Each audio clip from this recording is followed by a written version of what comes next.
मित्रांनो, जय शिवराय. मी आत्ता आहे सज्जनगडावरती आणि हा आपला आहे सज्जनगडाचा ब्लॉग.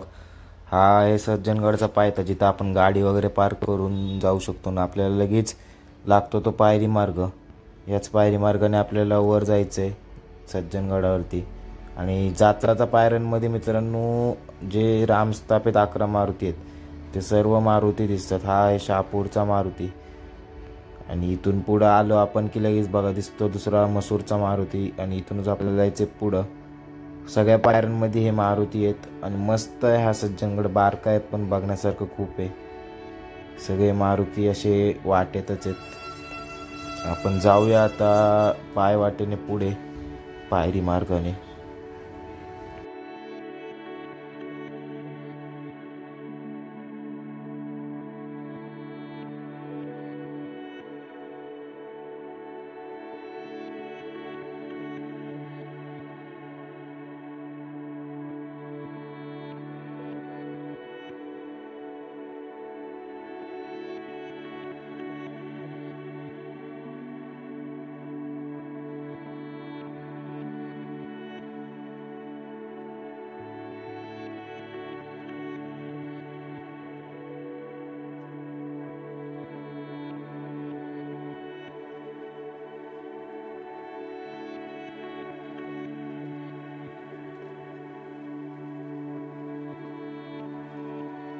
बोरगावच्या मारुतीपासून तुम्ही पुढं आला की तुम्हाला इथं एक वळण आहे आणि इथं मारुतीचं मंदिर आणि त्याच्याच पुढच्या साईडला अजून एक मंदिर आहे. दोन्ही मंदिरं भारी आहेत. आणि तिथून पुढं तुम्हाला युटर्न घ्यायचा आहे. तो रोड नेऊन पोचवतो तुम्हाला डायरेक्ट मंडपा आहे मारुतीच्या इथं. आणि तिथून वर गेल्यावर तुम्हाला लागतो तो पहिला दरवाजा. चला तर जाऊया पहिल्या दरवाजाच्या इथं.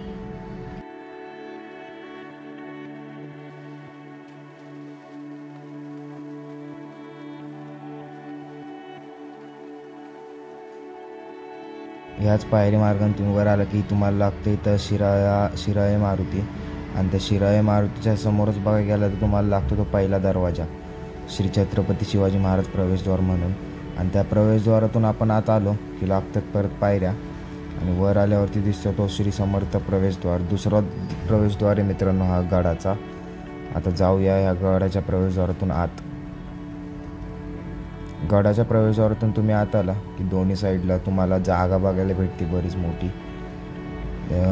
आणि पुढच्या साईडला आहे ते ग्रामपंचायत परी सज्जनगड, जे त्यांच्या अंडर आहे.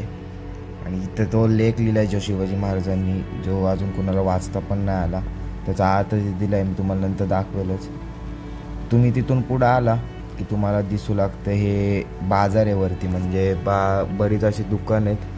आणि त्या दुकानांच्या पुढं तुम्हाला लागते ती जे गड सांभाळतात त्यांचं ऑफिस वगैरे. आणि हेच ते मुख्य कार्यालय. या मुख्य कार्यालयामध्ये आम्ही भेट दिली आणि थोड्याशा गाठीभेटी घेऊन आम्हाला त्या मुख्य कार्यालयात सांगण्यात आलं की आता जेवण करा, जेवणाचा टाईम झाला आहे, मग तुम्ही जेवण करून गड फिरा. तर आम्ही जेवणाच्या लाईनीकडे गेलो आणि तिथं आम्हाला होतं VIP. त्यामुळे आम्ही काय गेल्या आम्हाला जेवण भेटलं. हाच आहे तो परिसर जिथं जेवणाची सोय असते. तिकडं पाण्याची सोय प्यायची आणि ही लाईन होती. आणि इथून आतमध्ये होतं ते प्रसादाचं म्हणजे ठिकाण. आणि इथं लिहिता तो समर्थांनी दिलेला अखेरचा निरोप म्हणजे लेख. मी इथं बॅग वगैरे ठेवली आणि इथून आत बघा तुम्हाला दाखवतो. इथं जेवणाची सोय होती. ही पंगत उठल्यावरती आम्हाला जेवण होतं. मग आम्ही जेवण केलं. आम्ही आत आल्यावर मस्त जेवणाची सोय होती. शिरा, भात, भाजी वगैरे. त्या सगळ्यांनी माझ्याशी संवाद केला, विचारलं प्रवास कसा आहे, कुठून आहे. ते बोलले व्यवस्थित कर सगळा प्रवास. आणि आम्ही बाहेर आलो जेवण करून की पुढच्या साईडला मला जे माझ्यासोबत जे दादा होते ते मला फिरवणार होते. आणि त्यांनी मला या समाधी मंदिरापाशी आणलं. तिथं फोन अलाउड नव्हतं, त्यामुळे मी तुम्हाला आतलं दाखवू शकत नाही आहे. चला आता मी दर्शन घेऊन येतो समाधी मंदिराचं दर्शन घेऊन बाहेर आलो. बाहेर आल्यावरती हा मस्त असा परिसर तिथला बाहेरचा. तिथं पण जेवणाची सोय होती. आणि तिथूनच आत हे सगळे फ्रेम वगैरे लावल्या होत्या. पूर्वीच्या काळात ज्या गोष्टी घडल्यात त्या फ्रेम. आणि त्याच्या खाली त्याचे जे विचार वगैरे श्लोक वगैरे होते ते लावले होते. त्याचा अर्थ लिहिलता. आम्ही ते बघितलं आणि पुढच्या प्रवासाला सुरुवात केली.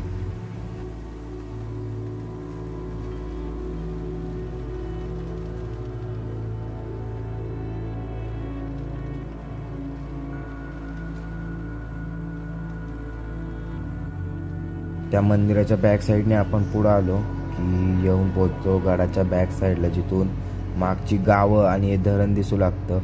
मस्त असं हे धरण, बारकंच आहे पण पूर्ण धरण दिसत होतं गडावरनं. आणि तिकडं जो रोड जातो तो जातो पाटणकडं.